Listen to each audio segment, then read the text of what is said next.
Hello, bachcho. Let's read this question. So this question says a block of mass 0.9 kg attached to a spring of force constant K on a frictionless floor. The spring is compressed by root 2 centimeter and block is at a distance of 1 by root 2 centimeter from the wall as shown in the figure. When the block is released, it makes elastic collision with the wall and the period of motion is 0.2 second. Find the appropriate value of k in Newton per meter. ठीक है, आपको यहाँ से spring constant बताना है. Alright, so we are writing the key concept of this question. Spring constant ही लिख लीजिए. चलिए, क्या लिख लीजिए? Spring constant. This will be the key concept of this question. ठीक है, स्प्रिंग कांस्टेंट, ये क्या हो जाएगा इस क्वेश्चन का की कॉन्सेप्ट. ठीक है, हमने स्प्रिंग को कंप्रेस कर रखा रूट 2 सेंटीमीटर से and the block is at a distance of 1 by root 2 from the wall as shown in the figure. Alright, तो ये सिचुएशन देखिए बच्चों आपकी इस तरीके से है. ये आपका क्या ब्लॉक है? ठीक है, ये क्या आपका ब्लॉक है? ठीक है, इसको आपने देखिए कंप्रेस्ड कर रखा है. कितना कंप्रेस कर रखा है? Root 2 centimetre. ठीक है, रूट 2 सेंटीमीटर हमने इसको कंप्रेस कर रखा है. ऑलराइट, तो यहाँ कहीं आपका देखिए आपने इस तरीके से इसको कंप्रेस कर रखा है और when it is at a distance of 1 by root 2. ठीक है, ऑलराइट. ठीक है, यहाँ पर आपका ये आपकी एक बॉल है. ठीक है, इस बॉल से स्ट्राइक करेगा. देखिए बच्चों, यहाँ पर इसका एम्पलीट्यूड कितना है? एम्पलीट्यूड होता है कि जितना आपने इसको कंप्रेशन कर रखा है वही तो एम्पलीट्यूड होगा. कितना? रूट 2 सेंटीमीटर, यानी कि 1.41 सेंटीमीटर के इक्वल. ठीक है, और ब्लॉक को हमने कितना देखिए ये डिस्टेंस यहाँ से यहाँ तक की क्वेश्चन में गिवन करके कितनी? 1 बाय रूट 2. 1 बाय रूट, देखो रूट 2 की वैल्यू 1/1.41 होती है. 1 बाय रूट 2 की वैल्यू अप्रोक्सीमेटली 0.7 समथिंग आएगी. 0.707 मान के चल दीजिए. ठीक है, इतनी आएगी. ठीक है, तो 0.707. ठीक है, और इसका एम्पलीट्यूड कितना है? 2 मीटर. तो देखिए बच्चों, यहाँ इसकी इक्विलिब्रियम पोजीशन होगी. This should be the equilibrium position. X is equal to zero मैं बोल देता हूँ, इसकी क्या है? इक्विलिब्रियम पोजीशन है. और इक्विलिब्रियम पोजीशन से आप जितना इसको क्या करते हैं? एक्सपेंड क्या करते हैं, सॉरी, कंप्रेस करते हैं या फिर एक्सपेंड करते हैं, वो क्या कहलाता है? इसका एम्पलीट्यूड. तो ये इसका एम्पलीट्यूड होगा और इसकी वैल्यू कितनी देर की है? रूट 2 सेंटीमीटर के इक्वल. ठीक है, ठीक है, अगर देखिए बच्चों, मेरे कहने का मतलब ये है कि अगर मैं इसको यहाँ पर से क्या करता हूँ, मैंने इसको इतना कंप्रेस कर दिया. कितना? Root 2 centimetre. ठीक है, तो यहाँ पर आएगा, यहाँ पर एक्स इजिकल टू जीरो पर इसके पास एक्सेलेरेशन फोर्स कितना होगा? जीरो होगा, लेकिन वेलोसिटी मैक्सिमम होगी और ये मैक्सिमम यहाँ तक कहीं पहुंचेगा. ठीक है, उसके बाद फिर से आपका क्या करेगा? ऐसे एस एच एम कंप्लीट करेगा. ठीक है, लेकिन देखिए हमने यहाँ तक तो, लेकिन हमने बीच में एक बार क्या लगा दिया? एक ऑब्स्ट्रक्शन लगा दिया.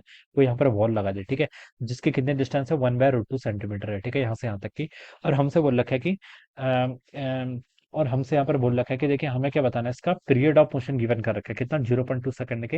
हमें यहाँ पर के की वैल्यू बतानी है. ऑलराइट, तो देखिए बच्चों, ये आपका एक्स इजिकल टू जीरो, तो इससे इधर वाला जो भी मोशन होगा मैं इसको नेगेटिव में कंसिडर करूंगा. इधर वाला मोशन क्या होगा? पॉजिटिव में. ठीक है, इसके वाले इक्वेशन लिख लेते हैं. इक्वेशन लिख लेते हैं. तो देखिए X is equal to A sine omega T use करेंगे, cos omega T, cos omega T use करेंगे. कौन सा? Cos omega T. X is equal to देखिए आपका लिख लीजिए यहाँ से A cos omega T. A cos omega T नहीं बच्चों, minus A cos omega T लिखेंगे. क्यों लिखेंगे? देखिए, देखिए अगर मैं यहाँ पर टी की वैल्यू जीरो पुट करूंगा तो एक्स कितना आएगा यहाँ से? माइनस एक इक्वल. तो देखिए, जब आपका टाइम जीरो था, हम यहीं से तो इसको कंप्रेस कर रखे ना. टाइम जीरो पर तो देखिए कंप्रेस स्टेट में है. ठीक है, तो यहाँ पर है जब इसका एम्पलीट्यूड कितना आपका, यहाँ से यहाँ तक की डिस्टेंस आपकी माइनस ए होगी. यहाँ देखिए डिस्टेंस तो सेम ही रहेगी, लेकिन इस एम्पलीट्यूड को हम क्या बोलेंगे? माइनस ए, और यहाँ जीरो से इधर वाले को प्लस ए बोलेंगे. ठीक है, तो यहाँ से x is equal to minus cos omega t आएगा. ठीक है, जब मैं t is equal to zero put करूंगा तो एक्स कितना है यहाँ से? माइनस ए आ जाएगा. तो वो हमारी कंडीशन को सेटिस्फाई कर रहा है, तो इस इक्वेशन का यूज करना है. ठीक है, अब हमसे बोल रखा है देखिए, जब ये आपका 1/√2 सेंटीमीटर पर पहुंचेगा, ठीक है, तब इसको कितना टाइम लग जाएगा? ठीक है, तो देखिए 1/√2, 1/√2 भी देखिए कौन सी, यहाँ से इससे हम लेफ्ट साइड को मेजर कर रहे हैं, तो ये भी आपका नेगेटिव होना चाहिए. तो -1/√2 it should be equal to minus amplitude कितना आपका? √2 टाइम्स कितना हो जाएगा आपका? Cos of omega t. ठीक है, तो बच्चों देखिए माइनस से आपका माइनस कैंसिल कर लीजिए और कॉस ओमेगा टी की वैल्यू यहाँ से आपकी 1/2 के इक्वल आ गई. कितनी? 1/2. ठीक है, और 1/2 देखिए किसके इक्वल होता है? कॉस साइन 30 1/2 होता है, कॉस 60 होता है. कॉस 60 को हम यहाँ से 5/3 लिख सकते हैं. ठीक है, सॉरी, कॉस 5/3 लिखेंगे. चलिए कॉस को हटा देते हैं हम यहाँ से. ठीक है, इतना तो डायरेक्ट लिख ही सकते हैं. ठीक है, तो ये आपका ओमेगा टी कितना आ गया? यहाँ से आपका 5/3 के इक्वल हो जाएगा. ओके, ओमेगा टी 5/3 के इक्वल. ओमेगा क्या होता है? देखिए आपका 2 पाई बाई टी के इक्वल इंटू आपका यहाँ से 5/3 के इक्वल हो जाएगा. पाई से बच्चों यहाँ पर पाई कैंसिल कर लीजिए. तो स्मॉल टी की वैल्यू बच्चों देखिए कितना आ गई? स्मॉल टी की वैल्यू यहाँ से आ गई आपकी t/6 के equal. This is the t/6. ये आपका स्मॉल टी क्या है? स्मॉल टी टाइम है आपका x इजिकल टू माइनस ए से लेकर यहाँ तक पहुंचने में. ठीक है, इस वॉल तक पहुंचने में इसको कितना टाइम लगा, वो आपका आ जाएगा. ठीक है, अब हमसे बोल रखा है देखिए, when the block is lead it, ये क्या कर रहा है? इलास्टिक कोलिजन कर रहा है वॉल के साथ. वॉल के साथ इलास्टिक कोलिजन का क्या मतलब होता है? देखिए, कोफिशिएंट ऑफ रेस्टिट्यूशन 1 होगा. कोफिशिएंट ऑफ रेस्टिट्यूशन क्या होता है? Velocity of separation divided by velocity of approach. Wall तो क्या आपकी फिक्स है? ठीक है, तो वॉल तो क्या आपकी फिक्स है. ठीक है, तो जितनी वेलोसिटी से देखिए क्या करेगा आपका इसके पास आएगा, उतनी वेलोसिटी से स्ट्राइक करने के बाद भी जाएगा, ये होता है इलास्टिक कोलिजन का मतलब, ठीक है, क्योंकि ई कितना है यहाँ पर 1 के इक्वल, ठीक है। तो मान लीजिए वी वेलोसिटी से इससे स्ट्राइक करेगा तो आफ्टर कोलिजन की वेलोसिटी कितनी होगी, वी के इक्वल होगी। ये हम यहाँ पर से ऐसे बता सकते हैं, ठीक है। तो सेम वेलोसिटी है, ठीक है, ये आपकी एसएचएम की कंडीशन सेटिस्फाई होगी, ठीक है, वेलोसिटी सेम रहती थी एसएचएम में, ठीक है। अगर कोई पॉइंट ऑसिलेट करता था तो यहाँ से हम ये बता सकते हैं कि इसको यहाँ से यहाँ तक कितना टाइम लगा, देखिए इसको एक्स इजिकल टू माइनस ए से, ठीक है, यहाँ एक्स इजिकल टू माइनस ए से यहाँ तक जाने में कितना टाइम लग रहा है आपका, t/6 के इक्वल, टाइम पीरियड का 1/6, ठीक है। फिर इसको यहाँ से लेकर एक बार यहाँ टाइम पीरियड होता गया, यहाँ से यहाँ जाना, फिर आपका यहाँ से यहाँ आना, तो टाइम पीरियड कितना हो जाएगा आपका 2 टाइम्स स्मॉल टी के ऊपर, जो उसका जो ये अब इससे क्या कर रहा है, स्ट्राइक कर रहा है, बॉल से स्ट्राइक कर रहा है, ठीक है। यहाँ पर भी ये क्या कर रहा है, आपका पीरियोडिक मोशन कर रहा है, क्या कर रहा है, पीरियोडिक मोशन। और उस पीरियोडिक मोशन का टाइम पीरियड कितना हो जाएगा, इसका आपका 2t के इक्वल हो जाएगा। क्यों हो जाएगा 2t, देखिए टी स्मॉल टी तो यहाँ से लेकर यहाँ तक जाने का, फिर यहाँ से यहाँ तक आने का टाइम कितना होगा, इस एक टी और हो जाएगा, ठीक है। तो टी प्लस टी आपका 2t के इक्वल हो जाएगा। तो यहाँ से मैं लिख सकता हूँ, ये आ जाएगा आपका, देखिए जो आपका टाइम पीरियड हो जाएगा 2t हो जाएगा, तो इसको t/6 इंटू टू करेंगे तो आपका t/3 के इक्वल हो जाएगा। तो ये बच्चा आपका टाइम पीरियड आ गया, मैं लिख लेता हूँ चलिए ताकि कंफ्यूजन ना हो। ये आपका न्यू टाइम पीरियड हो जाएगा, ये क्या जाएगा आपका न्यू टाइम पीरियड, कितना आपका t/3 के इक्वल आ गया, ठीक है।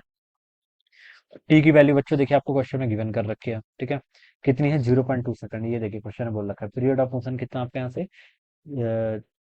0.2 सेकंड के इक्वल है। तो इसको देखिए हम यहाँ पर पुट कर लेते हैं, ये हो जाएगा आपका 0.2 सेकंड के इक्वल हो जाएगा, ठीक है। तो देखिए आपके यहाँ पर कैपिटल टी की वैल्यू कितनी हो जाएगी 0.6 के इक्वल, कितनी आ गई यहाँ से आपकी कैपिटल टी की वैल्यू यहाँ से आपकी 0.6 सेकंड के इक्वल हो जाएगी, ठीक है।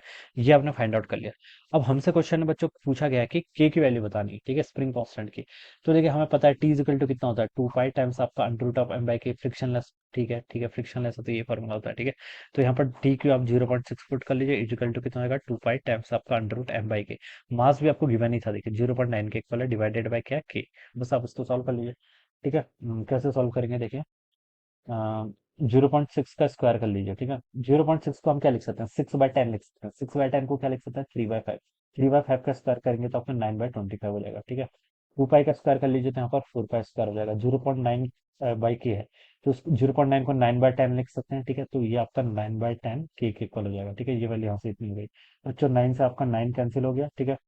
और कुछ कैंसिल हो रहा है, देखिए यहाँ से आपका 10 के की वैल्यू देखिए कितना होगा 25 चक्को 100, 100 पाई स्क्वायर, ठीक है। तो यहाँ पर मैं लिख लेता हूँ 10 के की वैल्यू आपकी यहाँ से 100 पाई स्क्वायर के इक्वल आ गई, ठीक है। जीरो से बच्चों एक जीरो यहाँ पर कैंसिल, के की वैल्यू हो जाएगी यहाँ तक फिर 10 पाई स्क्वायर के इक्वल, ठीक है। और जिसकी अप्रोक्सीमेटली लिखे पाई, पाई स्क्वायर की वैल्यू और जी की वैल्यू अप्रोक्सीमेटली इक्वल ही होती है, ठीक है। 3.14 होता है, 3.14 इंटू 3.14 करनी है तो अप्रोक्सीमेटली 10 ही आएगा, तो 100 बोल सकते हैं, ठीक है। और डायमेंशन क्या होती है इसकी, न्यूटन पर metre. So this should be the answer, ये क्या होना चाहिए इस क्वेश्चन का आंसर होना चाहिए, ऑलराइट। तो इस तरीके से क्या करेंगे बच्चों, हम इसको सॉल्व करेंगे। So I hope you all understood this concept, all the best and thank you so much.